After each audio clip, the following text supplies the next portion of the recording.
Hello aspirants, NEET aspirants और JEE aspirants या फिर सिंपली जो 11th-12th की प्रिपरेशन कर रहे हैं 11th वाले। तो एक क्विक रिवीजन है। हम एक्चुअली रिवीजन करेंगे, आज 5th है ना, 5 अप्रैल। तो 5 अप्रैल से एक सेकेंड लिख लेते हैं थोड़ा कुछ। हम लोग ना 5 अप्रैल से 25 अप्रैल तक, यानी कि 5 अप्रैल से 25 तक, यानी 20 डेज़ के अंदर हम फिज़िक्स करेंगे और कैम करेंगे फिनिश, ठीक है, ताकि नीट की प्रिपरेशन हो जाए। जो बच्चे नीट कर रहे हैं, तो हम क्या करेंगे, 2 शिफ्ट होगी, मॉर्निंग वाली और इवनिंग वाली। इवनिंग या नाइट ले लो, मैं नाइट में ही फ्री रहूँगा। तो मॉर्निंग में हम करेंगे थ्योरी का रिवीजन करेंगे थ्योरी, ठीक है, फॉर्मूला वाइज सब चीज़। और इसमें हम PYQ सॉल्व करेंगे, प्रैक्टिस करेंगे, डेट्स इट, ठीक है। तो आज पहला करते हैं फिजिक्स का, 11th क्लास के फिजिक्स का। उसमें 11 प्लस 12 दोनों होगी, ठीक है। तो पहले 11th का करते हैं आज, chapter number 1, units and measurement. तो इसमें सबसे पहले यूनिट्स की बात की गई, तो हमारे पास यूनिट है सबसे बेहतर, फंडामेंटल यूनिट्स।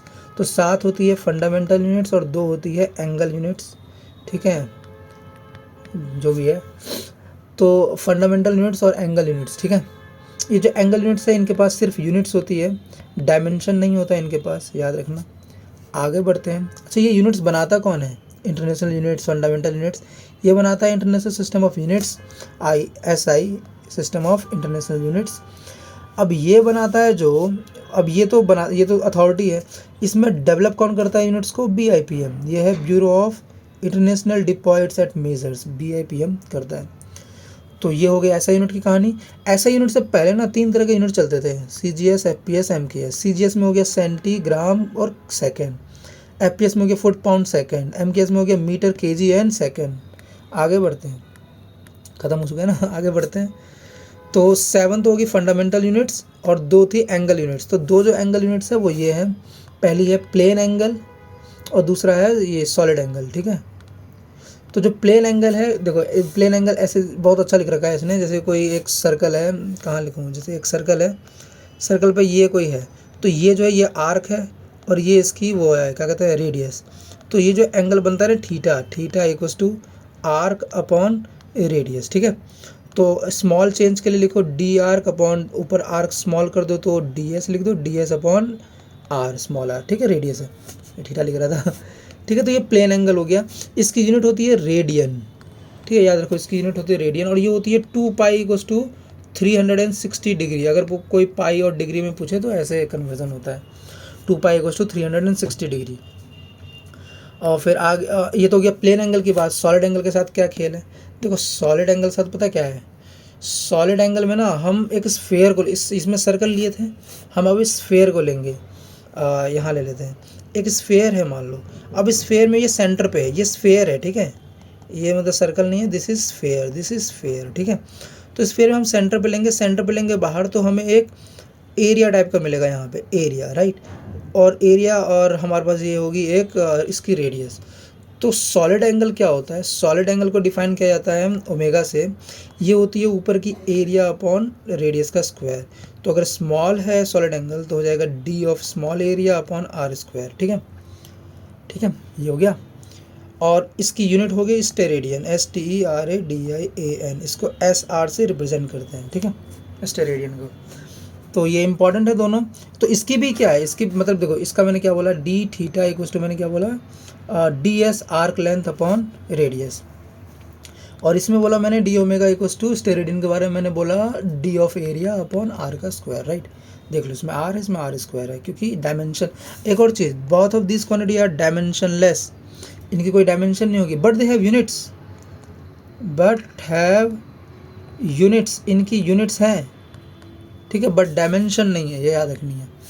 आते हैं नेक्स्ट, फंडामेंटल जो यूनिट्स हैं उनके बारे में। लाइक लेंथ की मीटर है, मास की केजी है, टाइम की सेकंड है, इलेक्ट्रिक की एम्पियर है, 4 तो बेसिक हो गए। टेम्परेचर की केल्विन है, अमाउंट की मोल है, और इंटेंसिटी की कैंडल है, ठीक है। तो ये 7 यूनिट्स याद रखने हैं। तो लेंथ को किससे डिफाइन किया गया? स्पीड ऑफ लाइट से, इतना याद रखना है। और जो स्पीड ऑफ लाइट यानी speed equals to distance upon time, तो डिस्टेंस के लिए लेंथ आ गया, टाइम के लिए सीजियम की फ्रीक्वेंसी को यूज़ किया गया है, टाइम के लिए 1 सेकंड के लिए।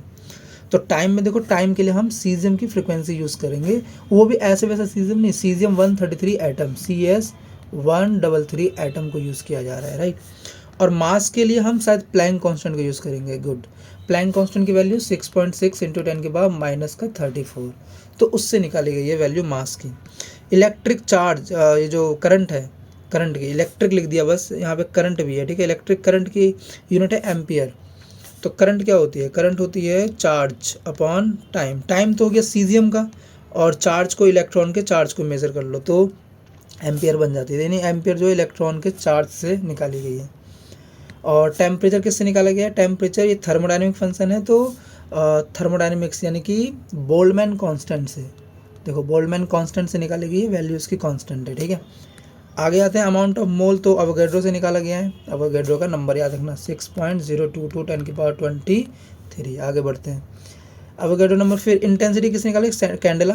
कैंडेला को CD से रिप्रेजेंट करते हैं, याद रखो। मोल को MOL से रिप्रेजेंट करते हैं, K capital AS KG M, ठीक है। तो कैंडेला जो CD है, इसको, ये क्या है, ल्यूमिनस किससे निकाली गई है, ये निकाली गई है मोनोक्रोमेटिक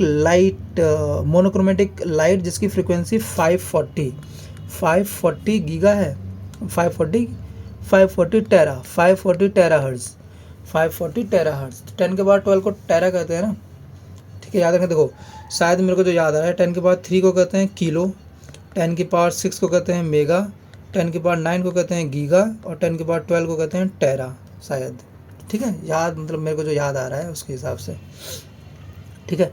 तो ये 540 टेराहर्ट्ज़ की फ्रिक्वेंसी ली गई है मोनोक्रोमेटिक लाइट की, उससे जो इंटेंसिटी निकली है। इंटेंसिटी का एक और होता है, इंटेंसिटी ना एरिया के इन्वर्सली प्रोपोर्शनल होता है, और क्या होती है इंटेंसिटी, हाँ ये याद रखना बस, एरिया के इन्वर्सली प्रोपोर्शनल होती है। तो और तो कुछ नहीं याद है मेरे को, ठीक है। फिर आगे बढ़ते हैं, तो फंडामेंटल यूनिट्स हो गई। और फंडामेंटल यूनिट्स के बाद ये ना थोड़ी थोड़ी कन्वर्जन है, लाइक ये पूरी कन्वर्जन याद नहीं रखनी, बस याद रखना है कि मतलब 1 घंटे में 24 आवर्स होते हैं, 1 आवर्स में 60 भाई मैं क्या कर रहा हूँ, 60 मिनट्स होते हैं 1 आवर में, और हर मिनट में 60 सेकंड्स होते हैं, ठीक है। क्या कर रहा हूँ मैं, ये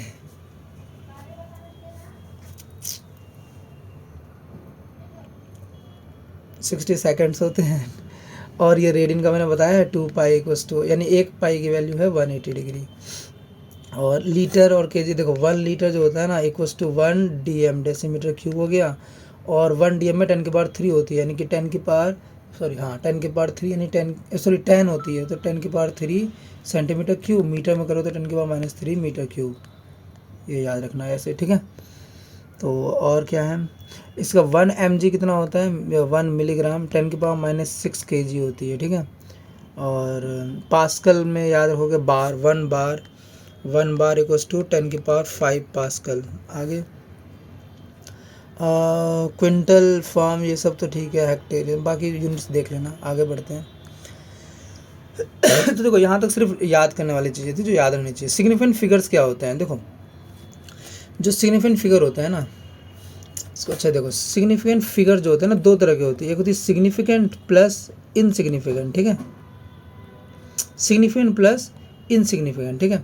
सिग्निफिकेंट होती, जो इनसिग्निफिकेंट होती है ना, ये लास्ट डिजिट होती है, मतलब नॉन जीरो डिजिट, अरे जो भी है लास्ट डिजिट होती है, बस इतना याद रखो, ठीक है। लास्ट अनसर्टेन डिजिट लिखा है ना, the first uncertain digit, uncertain मतलब जो लास्ट में होती है वो है इनसिग्निफिकेंट है। मतलब इनसिग्निफिकेंट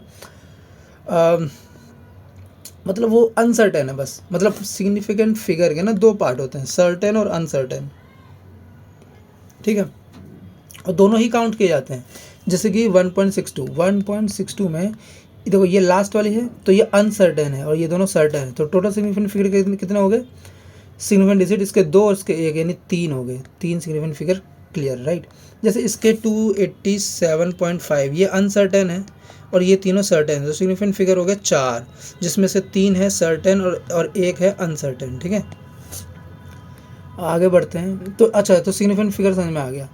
तो सिग्निफिकेंट फिगर बहुत इंपॉर्टेंट है, क्यों, एक और चीज़ सिग्निफिकेंट फिगर को लेके कि जो सिग्निफिकेंट फिगर्स हैं ये इंडिकेट करते हैं प्रिसीजन ऑफ मेजरमेंट जो डिपेंड करता है list count of the measuring instrument पे। और दूसरा जो सिग्निफिकेंट फिगर है ये यूनिट्स पे डिपेंड नहीं करता, आप किसी भी यूनिट में ले लो सिग्निफिकेंट फिगर सेम ही रहेगा। लाइक ये सेंटीमीटर में है, इसमें 4 सिग्निफिकेंट फिगर्स है राइट, तो इसमें भी देखो 4 है, 1 2 3 4, इसमें भी देखो 4 है, ये जबकि मीटर में है, ये मिलीमीटर में है, माइक्रो में, इसमें भी 4 ही है। तो इससे क्या समझ में आ रहा है कि जो वैल्यू यानी जो नॉन डिजिट्स होते हैं, मतलब नॉन जीरो डिजिट्स, आगे आगे आगे आएगा, रूल्स आएंगे सारे यार। देखो एक और चीज़ कि लोकेशन ऑफ डेसिमल का कोई रोल नहीं है सिग्निफिकेंट फिगर्स में। आगे ये बहुत इंपॉर्टेंट रूल्स थे जो मैं बताने के लिए बोल रहा था कि ये रूल देखो, जितने भी नॉन जीरो डिजिट्स हैं सारे सिग्निफिकेंट है, और जितने जीरो होंगे नॉन जीरो डिजिट्स के बीच में, लाइक 6 2 5, ये 3 सिग्निफिकेंट डिजिट है, इनके बीच में एक डाल दिया जीरो तो वो है 4 सिग्निफिकेंट डिजिट, ठीक है। तो उनके बीच में जितने भी जीरोज होंगे वो सारे, जैसे 2 0 0 0 0 1, कितने सिग्निफिकेंट डिजिट है, 3 + 2 यानी 5 है टोटल, ठीक है। तो बिटवीन द जीरो सारे होंगे, नो मैटर कहाँ भी हो डेसिमल पॉइंट यहाँ लगा दो, नो मैटर, टोटल गिनो। If the number is less than 1, अगर देखो अगर 0 पॉइंट करके कुछ डिजिट चालू होते हैं तो उसमें जो नॉन जीरो डिजिट्स है केवल वही सिग्निफिकेंट होंगे, लाइक दिस, ठीक है। उससे पहले वाले जीरो इनसिग्निफिकेंट, वो काउंट नहीं होंगे, लाइक इसमें 4 ही है, सिग्निफिकेंट डिजिट्स का 4 है, जैसे लिखा है ना, नंबर इज लेस देन 1, तो zeros on the right of decimal but to the left of but to the left of non zero digit are not significant, ये सिग्निफिकेंट नहीं है। और तो ये हो गया। और अगर जो ट्रेलिंग होते हैं, ट्रेलिंग 2 तरह के होते हैं, ट्रेलिंग होता है trailing zeros in A number without a decimal place, वो सिग्निफिकेंट नहीं है, लाइक दिस, इसमें ये बिना डेसिमल प्लेस के है तो ये सिग्निफिकेंट नहीं है, लाइक ये बिना डेसिमल प्लेस के है तो ये सिग्निफिकेंट नहीं है, इसमें 3 ही सिग्निफिकेंट है, सब के 3 ही सिग्निफिकेंट फिगर है। आगे बढ़ते हैं। ट्रेलिंग जीरो देखो, इसमें डेसिमल नहीं था, अगर डेसिमल में डाल दूँ तो क्या होता है, अगर ट्रेलिंग जीरो डेसिमल के बाद आते हैं तो वो सारे सिग्निफिकेंट होंगे, लाइक इसमें 4 है, इसमें भी 4 है, देखो डेसिमल के बाद आ रहे हैं ये दोनों जीरो, तो 4 है, तो इसके 4 हो गए सिग्निफिकेंट फिगर्स, ठीक है। और इसका बेस्ट मेथड बताऊँ अगर सही से लिखना हो तो, इसको करो साइंटिफिक नोटेशन में रिप्रेजेंट, लाइक a × 10⁻⁵, और a की वैल्यू रख दो 1 से लेके 10 के बीच में a की वैल्यू, जिसमें ना तो 1 होगा ना ही 10 होगा, राइट, इंक्लूडेड नहीं होगा। और b तो कुछ भी हो सकता है, b can be positive even negative, ठीक है। ये एक्चुअल में 10 की पावर के ऊपर लगाया गया है।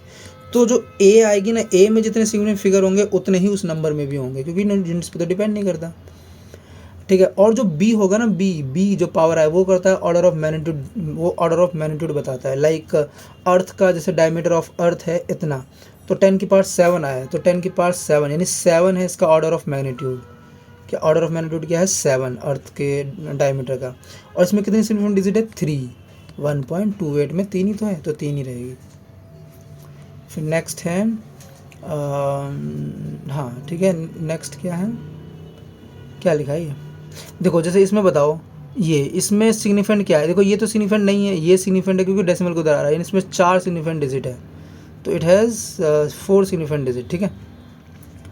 और लिखना चाहे कोई, हाँ, और जैसे अगर कोई फॉर्मूला में वैल्यूज़ आती है, लाइक अगर किसी ने लिख दिया जस्ट 2, तो 2 जो है ना इसके बहुत सारे बन जाएंगे significant, it has infinite number of significant digit, ठीक है।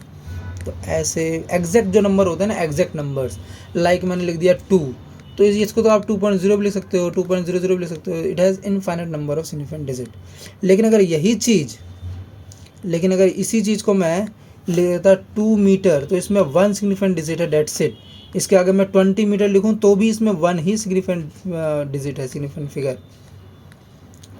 और रूल्स ऑफ अर्थमेटिक के 2 ही रूल होते हैं, देखो अगर वैल्यूज़ मल्टीप्लिकेशन हो रही है या डिवीज़न हो रही है, मल्टीप्लिकेशन या डिवीज़न हो रही है, तो list number of significant figures पे काउंट करो। जैसे कि ये मास है और ये इसका वॉल्यूम है, तो इसमें 3 सिग्निफिकेंट डिजिट है, तो आंसर में 3 ही आना चाहिए सिग्निफिकेंट डिजिट, डेट्स इट।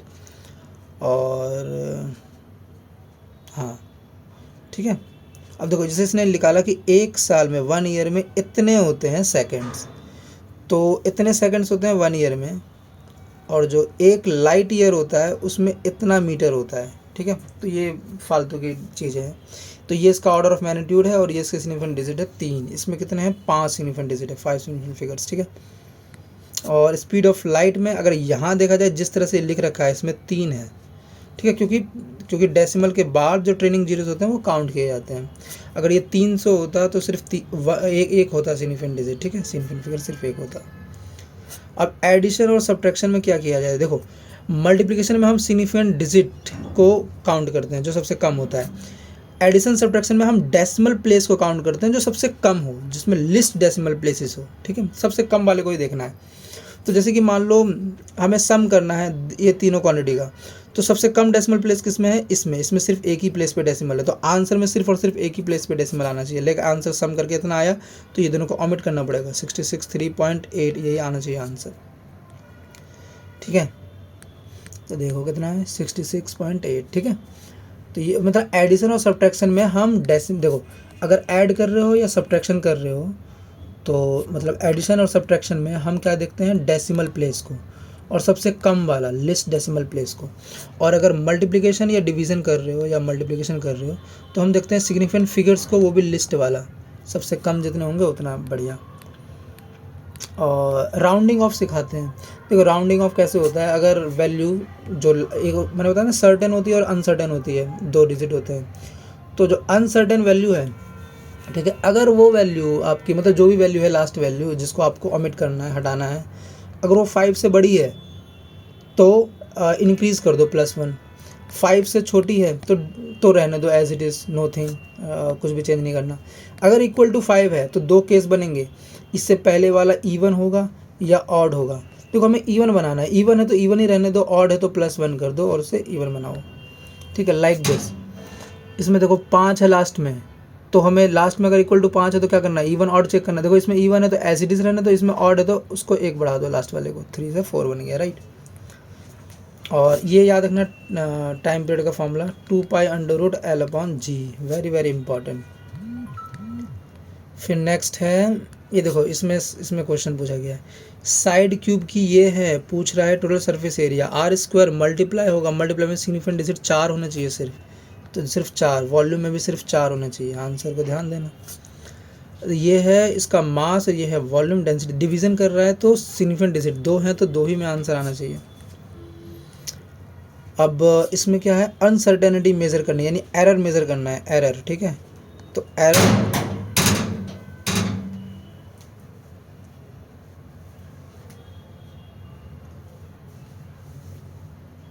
इसमें एरर मेज़र करना है, ठीक है। तो एरर में जैसे इसमें एग्जांपल दिया, लेंथ दे रखी है, किसी रेक्टेंगुलर शीट की लेंथ दे रखी है, तो ये जो है ना ये है सर्टेन डिजिट और ये है इसका एरर, अनसर्टेन है, ठीक है। अरे मतलब 16 सर्टेन है, 2 अनसर्टेन, लेकिन ये तो एरर है ना, एरर हो सकता है प्लस माइनस का, ठीक है, इतना। तो इसको रिप्रेजेंट देखो, एक तो या तो आप वैल्यू के तौर पर रिप्रेजेंट कर सकते हो या परसेंटेज में भी कर सकते हो। परसेंटेज में क्या होता है, जैसे कोई लेंथ है ना, वो कैसे लिखी जाती है, वो जो लेंथ होती है वो लिखी जाती है ट्रू लेंथ, मतलब जो सर्टेन लेंथ है, प्लस माइनस उस लेंथ में कितनी एरर है, राइट, उस लेंथ में कितनी एरर है। तो इसका अगर परसेंटेज निकालना है, एरर परसेंटेज, ठीक है, तो क्या लिख सकते हो, del/L इंटू 100%, ठीक है। तो अगर वैसे करोगे तो आपको सेम चीज़ जो लिखी हुई थी 16.2 प्लस माइनस 0.1 सेंटीमीटर, ये जो पूरा लिखा हुआ था यही था ना लिखा हुआ, देखो 16.2 और प्लस 0.1 सेंटीमीटर, तो इस पूरे को कन्वर्ट कर सकते हैं ऐसे में एरर परसेंटेज। क्या किया, जो क्या किया हमने 0.1/16.2 इंटू 100 कर दिया, तो ये गया तो ऊपर 100/162 आ गया, तो 0.6 करके आएगा कुछ, 0.6%। वैसे ब्रेथ को रिप्रेजेंट किया इससे, तो कैसे निकालेंगे परसेंटेज, 0.1/100.1 इंटू 100, पॉइंट से ये गया तो 100/101 अप्रॉक्सीमेटली 1, तो 1%, ऐसे लिख रहे हो। तो अगर मान लो आपको कोई भी कैलकुलेशन करनी है, लाइक मल्टीप्लाई करनी है, तो जो ट्रू वैल्यू है ना दिस इसको तो मल्टीप्लाई कर दो, इतना आ गया, ठीक है। और जो आपने परसेंटेज में अगर निकाल दोगे ना तो फ़ायदा ये होगा कि आप बस ऐड कर सकते हो, एरर्स को हम ऐड कर सकते हैं।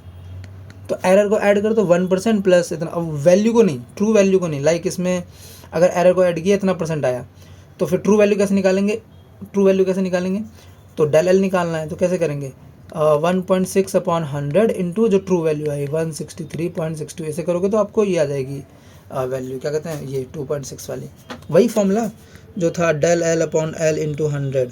तो इसमें तो आंसर दे रखा है परसेंटेज, तो हमें del चाहिए, तो 100 गया डिवीज़न में, L गया मल्टीप्लिकेशन में, देखो L गया मल्टीप्लिकेशन, 100 गया डिवीज़न में। तो इतना निकालने के बाद, अच्छा इतना निकालने के बाद आंसर क्या यही कर देना, नहीं, क्या देखना है, हमने मल्टीप्लिकेशन किया है, मल्टीप्लिकेशन में क्या होता है, मल्टीप्लिकेशन और डिवीज़न में हम देखते हैं सिग्निफिकेंट फिगर, वो भी लिस्ट वाला, सबसे कम है यहाँ पे 3, यहाँ भी 3, ठीक है, और इसमें है 1, तो इसमें 3 होने चाहिए, तो देखो यहाँ 4 है, यहाँ 5 है, यहाँ तो 3 करो, ये सब ओमिट हो जाएगा, तो ये सब ऑमिट होगा, तो राउंड ऑफ में 0.65 से ज़्यादा है तो एक डिजिट बढ़ गया, और इधर एक ही चाहिए तो 1.6 का 2% बचेगा, और अगर वैल्यू में लिखे हो 2.6 तो 1 सिग्निफिकेंट डिजिट में 3 बचेगा, तो इसका ट्रू वैल्यू आएगी ये, फाइनल रिजल्ट हमारा ये आएगा। ठीक है, समझे गया ऊपर से? अगर गया तो फिर से समझ लो भाई। देखो मैं क्या बोला, लेंथ ये है, इसको परसेंटेज में भी कर सकते हो कोई दिक्कत नहीं। ब्रेथ ये है, इसको परसेंटेज में कर सकते हो कोई दिक्कत नहीं। दोनों को मल्टीप्लाई किया, मल्टीप्लाई करने से जो ट्रू वैल्यूज़ हैं, जो ये है सिग्निफिकेंट वाले, सर्टेन वाले, ये आपस में मल्टीप्लाई होंगे। लेकिन जो एरर परसेंटेज आया, आप परसेंटेज में क्यों निकाला हमने? क्योंकि दे कैन बी एडिड, चाहे कोई भी केस हो, दे आर ऑलवेज एडिड, उनको ऐड ही करना है और कुछ नहीं करना है, सिर्फ ऐड ही करना है। ठीक है, तो ऐड कर दिया, ऐड करने के बाद उसको कन्वर्ट कर सकते हो आप जो वैल्यू है डेल एल के फॉर्म में, राइट? डेल एल के जो परसेंटेज के बाद कैसे करना है वो मैंने बता दिया, दिस इज़ परसेंटेज, तो परसेंटेज वैल्यू देखा है तो ऐसे कर सकते हो। और फिर जितने सिग्निफिकेंट, क्योंकि मल्टीप्लिकेशन हुआ है तो सिग्निफिकेंट डिजिट लिस्ट वाले ही काउंट होंगे, तो 3 है तो यहाँ ट्रू वैल्यू में 3 आना चाहिए, तो राउंड ऑफ करो 3 तक, और इसमें 1 है सिग्निफिकेंट डिजिट तो 1 ही तक आना चाहिए, तो राउंड ऑफ करो 1 तक। नेक्स्ट देखते हैं क्या है ये।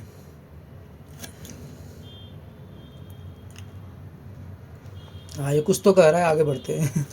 द रिलेटिव एरर, देखो रिलेटिव एरर बहुत अच्छी चीज़ है। देखो एरर होता है डेल एल और रिलेटिव एरर होता है डेल एल अपॉन एल, ये याद रखना।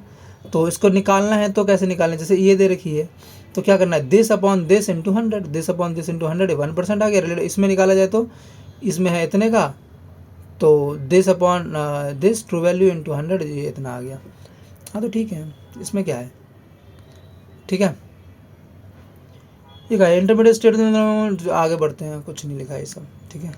मतलब समझ गए ना मैंने क्या बताया? मैंने बताया अगर मल्टीप्लिकेशन या डिवीज़न हो रहा हो तो list number of significant figure आने चाहिए, और अगर एडिशन या सब्ट्रैक्शन हो रहा हो तो list number of decimal place आने चाहिए, डेसिमल प्लेसेस। ठीक है, आगे बढ़ते हैं। देखो डायमेंशन की बात करते हैं। What is dimension? डायमेंशन की डेफिनेशन याद कर लो, याद क्या कर लो, देख लेना।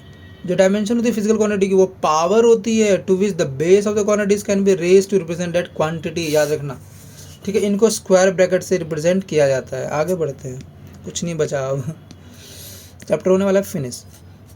देखो आगे क्या है, dimension of the quantity mechanics में। अरे आगे आगे आगे बढ़ो। देखो फोर्स की याद रखो। फोर्स का जो डायमेंशन है वो होता है ma, और ma फॉर्मूला है तो इसका होता है मास यानी ml/t², राइट? यही होता है ना ml/t²।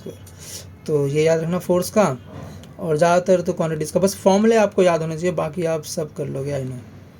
ठीक है, देखो डायमेंशन में क्या होता है ना, डायमेंशन, आगे बढ़ते हैं, कुछ नहीं लिखा शायद इधर, हाँ आगे बढ़ते हैं।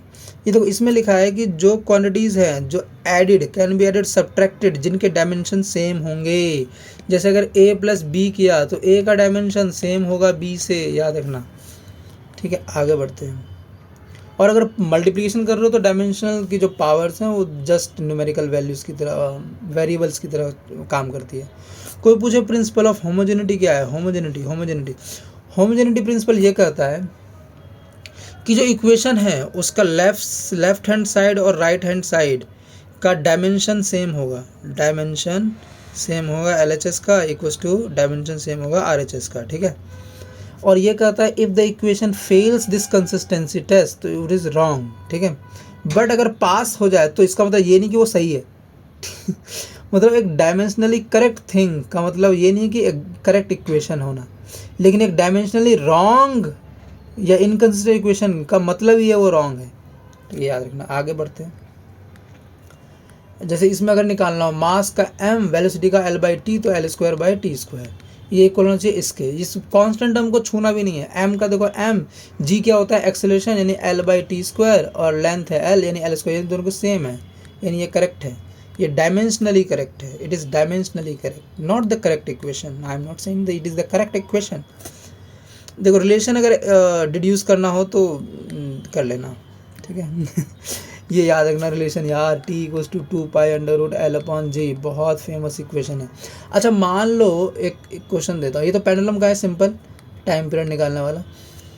अगर मान लो मतलब SHM ही है ना, सिंपल SHM हो रही है, मतलब पीरियडिक मोशन हार्मोनिक मोशन है।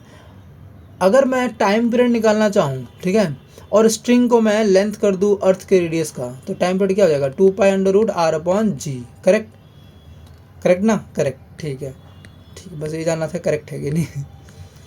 अच्छा समरी, अच्छा ख़त्म हो गया चैप्टर। देखो चैप्टर में कुछ चीज़ें और बची है, लाइक कुछ इंपॉर्टेंट मेजरमेंट्स बचे होंगे, ठीक है, जो इसने लिखा ही नहीं। अब मैं क्या करूँ, देखो मेजरमेंट्स में यार इसको रेड से लिखना चाहिए था, कोई बात नहीं, मेजरमेंट समझ गए ना, आगे बढ़ते हैं भाई, मजे ले रहा हूँ मैं। देखो 1 एस्ट्रोनॉमिकल यूनिट होगा लिखा हुआ, उसको 1 एंगस्ट्रम से रिप्रेजेंट करता है। एस्ट्रोनॉमिकल यूनिट भाई वाह, 1 एंगस्ट्रम इक्वल्स टू होता है 10⁻⁻10 मीटर, और 1 एस्ट्रोनॉमिकल यूनिट अर्थ की सन से दूरी अप्रॉक्सीमेटली इतनी होगी शायद, अब मैं भूल चुका हूँ, 1.5 ही होती है ना, 1.49 के आसपास होती है 10 के पास। देखो मेरे को कैसे याद था, मेरे को इतना याद था गीगा मीटर। अब देखो, ठीक है, ठीक है, ठीक है, ठीक है, 1 एस्ट्रोनॉमिकल यूनिट। और एक लाइट ईयर होती है, एक क्या होती है लाइट ईयर, वो लाइट ईयर की डिस्टेंस पीछे दे रखी थी यार, तुम लोग एनसीईआरटी पढ़ते नहीं हो ध्यान से भाई, क्या ही किया जाए। एनसीईआरटी की एक एक लाइन देखो भाई, एनसीईआरटी की एक एक लाइन इंपॉर्टेंट है। देखो इसी लाइन में कहीं था लिखा हुआ, मैं भूल गया।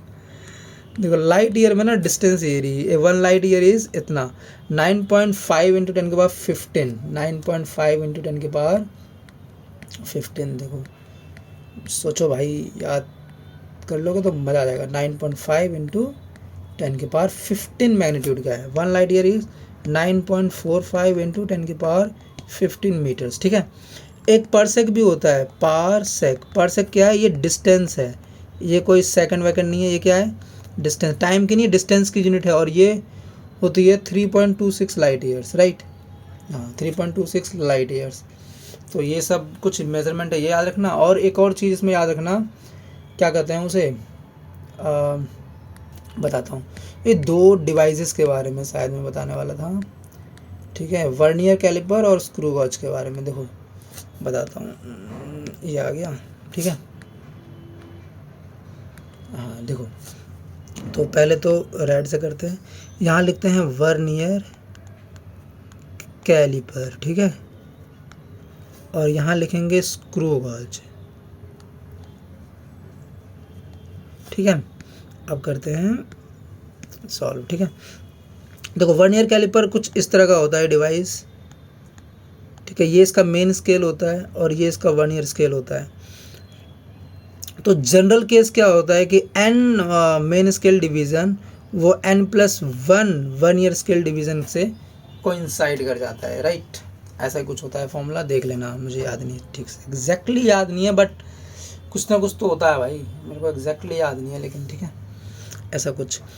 इसमें क्या होता है ना, वर्नियर कैलिपर जो होता है ना, इसको वर्नियर कांस्टेंट होता है, वो लीस्ट काउंट के इक्वल होता है, और वो इक्वल होता है 1 main scale division upon number of vernier scale divisions, ठीक है।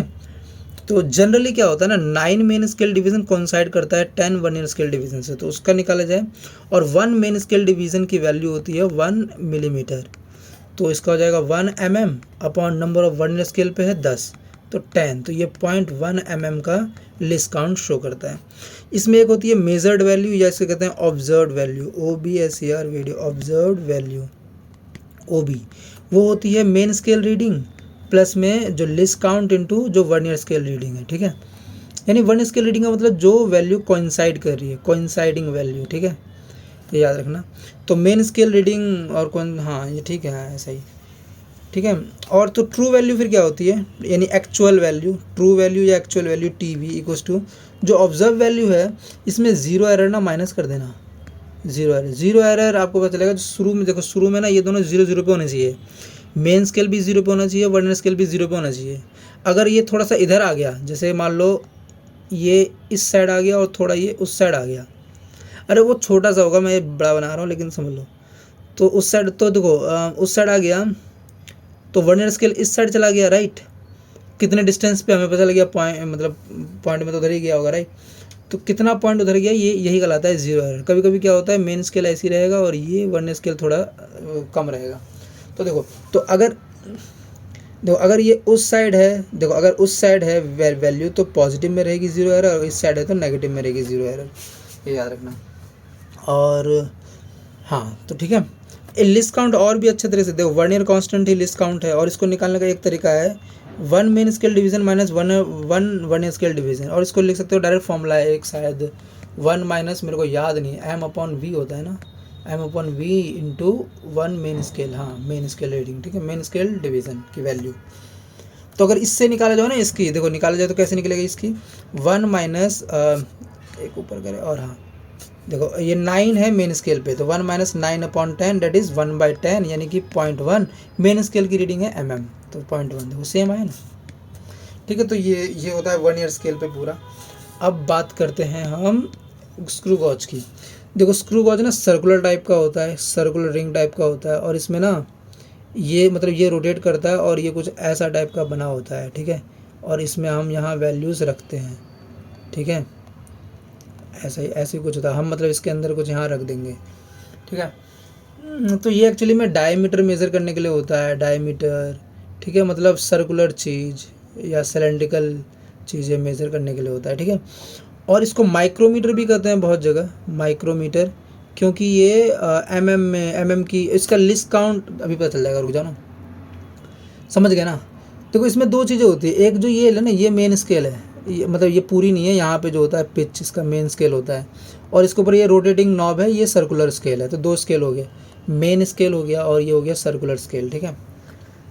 फिर क्या होता है इसके बाद, हाँ तो इसमें भी, तो इसमें जैसे इसमें 9 मेन स्केल 10 से कोलाइड करता है, इसमें क्या होता है पता है, इसमें ना पिच होती है, पिच, और पिच होती है distance by one, distance in one rotation, तो डिस्टेंस इन वन रोटेशन, ठीक है।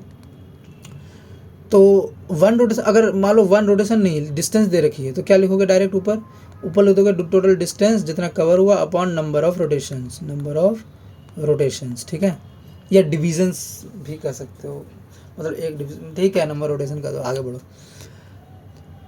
तो इसका लिस्ट काउंट कैसे निकालें, लिस्ट काउंट वही होगा जो इसका वन पिच है, जो इसका पिच होगा divisible by number of divisions on circular scale division, CSD लिखो ना डायरेक्ट यार, one pitch upon number of CSD, circular scale division.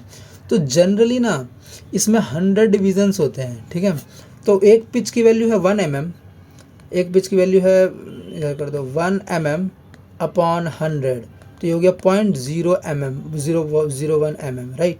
तो ये देखो इससे बेहतर है इसकी लिस्ट काउंट, राइट, तो ये ज़्यादा बेहतर रिजल्ट दे सकता है।